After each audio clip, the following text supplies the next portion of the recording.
One Piece tem mais uma saga chegando ao seu clímax. Em Egghead, Luffy em sua forma despertada acerta vários golpes em um dos Gorosei, Jay Garcia Saturno, mandando voando. Enquanto ele se recupera, dois tripulantes do Barba Negra, Catarina Devon e Van Auger, aparecem oportunamente para cumprir uma certa missão ao tocar no ancião do governo mundial. Jay Garcia reconhece a infâmia da ex-prisioneira do nível 6 de Impel Down e a indaga sobre a sua decisão em se tornar uma subordinada de Marshall D. Teach. Ela ri e responde com convicção: Teach é especial. O Gorosei parece enfurecido pela resposta, mas assente e complementa, em um tom ameaçador, tentando intimidar a pirata com seu vasto conhecimento sobre seu próprio capitão. Nisso começam os jogos. A sua linhagem também. Mas Devon é simplesmente muito astuta e experiente para cair nesse tipo de ameaça velada. Ela quebra o Gorosei diminuindo a sua percepção, tornando um segredo algo cotidiano e irrelevante. Ah, você já tinha percebido? Isso meramente confirma a linhagem especial de Barba Negra sem tornar algo que possa ser visto como fraqueza ou segredo. Com a sua casualidade, ela tira o poder das palavras de Jay Garcia. Então, ele fica sem opção e tenta ser direto. Indaga a dupla sobre o verdadeiro objetivo por trás dos estranhos movimentos que estão fazendo. E a resposta é única, trazendo um dom no fundo do quadro e um significado que deve estar até agora ressoando nos ouvidos de Jay Garcia e também de todos os leitores. Van Auger responde: o mundo. Em simplesmente 2 páginas, vemos expressamente sendo falado que Teach é especial, de uma linhagem especial e tendo seu objetivo o mundo. As peças do quebra-cabeça foram reveladas e a resposta vai abalar os poderes do mundo, como uma placa tectônica se movendo e causando um grande terremoto. Tanto os objetivos de Marshall D. Teach quanto a sua constituição especial podem ter uma explicação que já ficou clara através das evidências expostas no mangá. Uma raça antiga associada à ganância, conquista, dominação e até vilania. Por mais que o seu caminho seja único, as suas inspirações são inegáveis. Essa é a verdade sobre Barba Negra.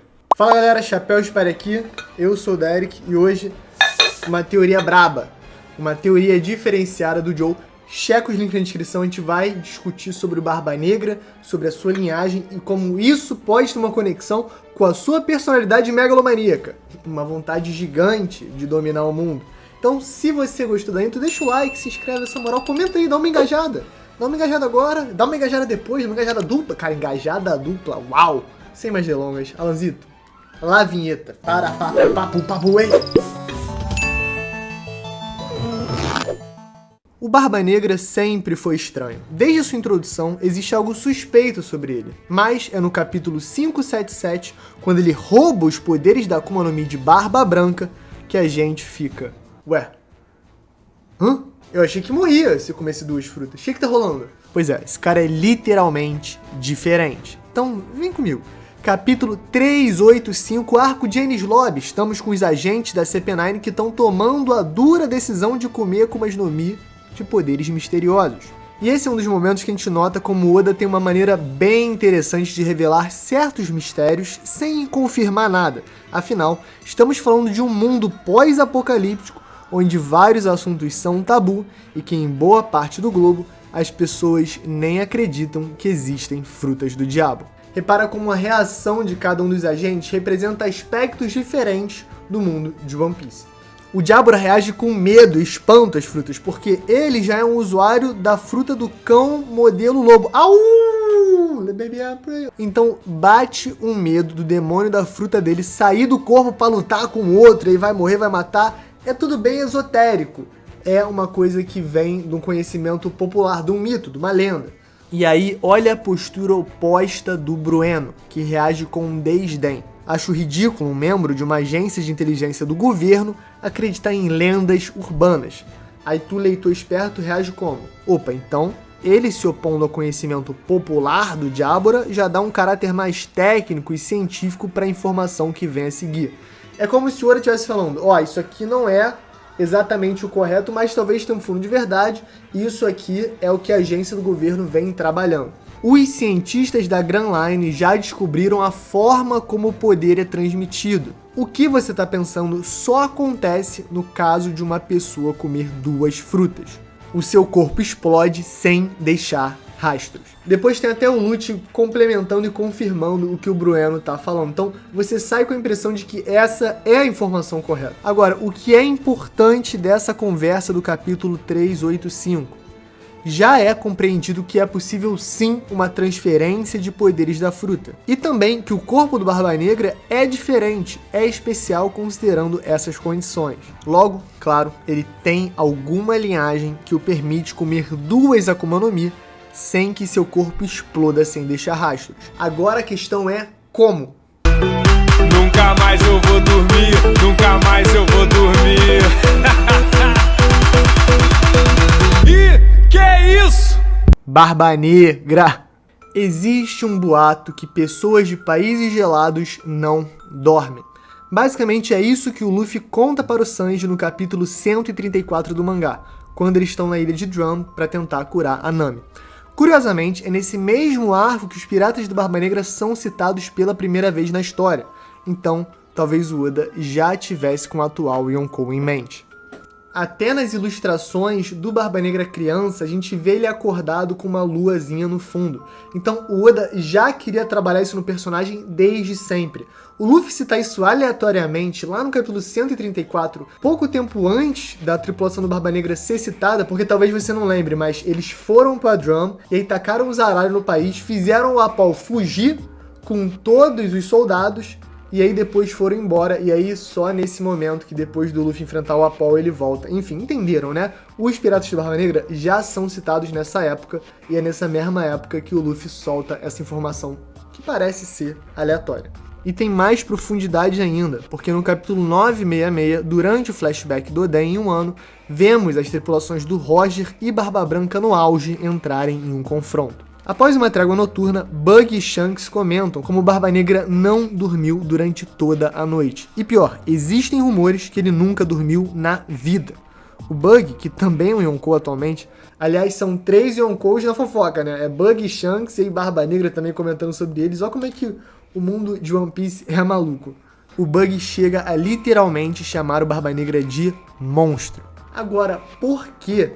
O que tem de tão especial e diferente nessa suposta linhagem antiga do Barba Negra? A gente sabe que no mundo de One Piece existem diversas raças, algumas com características raras e específicas. A mais famosa atualmente, os Lunarianos, né, que tem várias resistências absurdas, que eram tratados como os deuses, mas também podemos falar de outras, né, os Tritões, que têm várias habilidades, a raça da Pudding, dos 3 olhos, supostamente conseguiria ler poneglyphs ou ter visões do futuro, os braços longos têm braços longos, os pernas longas têm pernas longas. Enfim, deu pra entender. Por isso, vale voltarmos no capítulo 951, quando falando sobre seu reino multirracial dos sonhos em Totland, Big Mom comenta sobre as 3 únicas raças que não habitam seu território. Apesar de não ser 100% confirmado, hoje entendemos que são os gigantes, pelo pacto de casamento falhado com o príncipe Loki, os bucaneiros, a raça que ela acredita que pode ter se perdido no tempo, e os lunarianos, a raça de King, que no momento estava recebendo o convite e acaba negando. Sendo os bucaneiros essa raça secreta, que aparentemente tem poderes específicos, que tem uma relevância para a história, é perseguida, não pode ser essa raça do Barba Negra, ele não pode ser um bucaneiro? Cara, sendo sinceramente, pode, ele pode ser da mesma raça do Kuma, e isso até explicaria algumas coisas. Mas vamos trabalhar com outra hipótese nessa teoria, porque às vezes quando a gente está se apontando para um lado, o Oda tá, ó, trabalhando no outro. Ele tá assim, ó, o Oda tá assim, você, pum, toma o jab de esquerda. É uma loucura. Não seria nada impossível, existem até evidências bibliográficas que o Barba Negra da vida real, Edward Teach, tinha sido um pirata que também era conhecido como bucaneiro pelas autoridades globais, justamente por operar pelo território das ilhas do Caribe, eram assim que os bucaneiros eram conhecidos. Então realmente, essa hipótese não é ruim. Calma, Wars, calma, Oda, gênio. A diferença dessa hipótese é que não é só uma questão física, ela casa até com a personalidade de Barba Negra. Afinal, tudo que vimos dos bucaneiros parece ser a antítese do que é o comportamento de Marshall D. Teach. Pessoas com coração gigante, que se sacrificam, são altruístas e têm um amor incomparável e incondicional. Claro, pode ser só a sorte dos exemplos de Kuma, Barba Branca e de Clep, o pai de Kuma. Mas, ao mesmo tempo, pode ser também um motivo secreto que justifique a perseguição específica dessa raça pelo governo mundial. A gente tem um vídeo se aprofundando até numa possibilidade dos bucaneiros serem experimentos também, ou terem algum órgão especial, então vou deixar o vídeo tanto no final, no card, quanto na descrição, se bobear, se eu lembrar. Não deixa de checar. Mas agora, antes de checar, vem comigo porque eu acho essa hipótese muito interessante, ela encaixa de várias maneiras diferentes no Barba Negra. Se o Barba Negra é tão estranho, tão diferente, talvez a raça dele não seja natural. Talvez seja um experimento falhado, ou uma versão deturpada de alguma raça antiga. Vamos para Punk Hazard. Lá, nos aprofundamos sobre os experimentos de gigantificação promovidos secretamente durante os tempos pelo governo mundial. Inclusive, no capítulo 688, em frente a uma porta com os escritos BB, ou em inglês Blackbeard, Barba Negra, Chopper responde a Mocha: este experimento também vai falhar. Então, seria o Yonkou fruto de um experimento que falhou? Será que esse bebê é uma dica de Oda Gênio? Talvez a evidência mais forte venha do capítulo 668, e é de lá que temos a base dessa parte da teoria. Trafalgar Law menciona diretamente que o governo mundial tenta criar humanos gigantes há centenas de anos. Então, é algo que pode acontecer desde a queda do Reino Antigo durante o século perdido, ou seja, 800 anos no passado. Talvez esse também seja o motivo do sangue bucaneiro ser algo tão importante para o enredo. Talvez esse sangue amaldiçoado fosse a chave para que os experimentos tivessem qualquer tipo de sucesso. Outro detalhe curioso, reparem na ilustração quando o Law está falando. Notem que não é um gigante comum como Dory ou Brog. Na verdade, os chifres e os dentes serrilhados deixam explícito. Aquilo é o que conhecemos como um gigante antigo ou gigante ancestral. E aqui jaz a resposta que vai mudar a nossa visão de Marshall D. Teach. O Yonkou não tem o sangue de gigantes por uma linhagem bucaneira antiga. Não. Na verdade, a sua linhagem secreta é a dos gigantes antigos. A mesma raça de Ors, conhecido como o Carregador de Continentes. Ah, não, tá maluco, fumou droga, maconha. Calma, eu sei que você nunca teve um pensamento criativo sem ter fumado maconha antes, mas confia em mim, amigo, confia. 3 caveiras. Tanto Ors quanto seu único descendente conhecido e confirmado, Ors Jr., carregam consigo um símbolo de 3 caveiras. Ors Jr. no colar e Ors original na sua cintura. Curiosamente, a Jolly Roger de Barba Negra também representa 3 caveiras juntas. Agora algo ainda mais profundo. Durante Thriller Bark, Gecko Moria conta sobre como ele encontrou o corpo de Ors e o que ele sentiu. Ele diz que quando viu o corpo no País de Gelo, ele não conseguia parar de tremer. Ele ficou sem ar quando ouviu que aquela coisa terrível assombrava os mares 500 anos no passado. Inclusive isso encaixa com a timeline que o Law estabelece, de séculos no passado, experimentos de gigantificação do governo mundial. Segundo a lenda, ele foi preso por um país, mas se libertou e transformou o próprio país que o prendeu em seu território. A partir daí, ele construiu um país de vilões. Isso lembra quem? Quem, no capítulo 1080, disse que queria tornar o território que conquistou, Hatinosso, a ilha pirata em um país. O reino do Barba Negra. Barba Negra. E Kobe literalmente retruca falando que seria impossível permitir um país de criminosos. Ou quem sabe, um país de vilões. E o pior de tudo, o corpo de Ors foi encontrado em um país de gelo. Lembra quem nunca dorme? Exato, Luffy do capítulo 134 do mangá, que ouviu esse rumor de uma pessoa em um restaurante da sua vila. Tudo bem, a gente aceita. As pessoas que vivem em países frios nunca dormem. E agora, a cereja do bolo. Barba Negra é o último descendente da linhagem especial dos gigantes antigos. O último descendente de Ors, o puxador de continentes.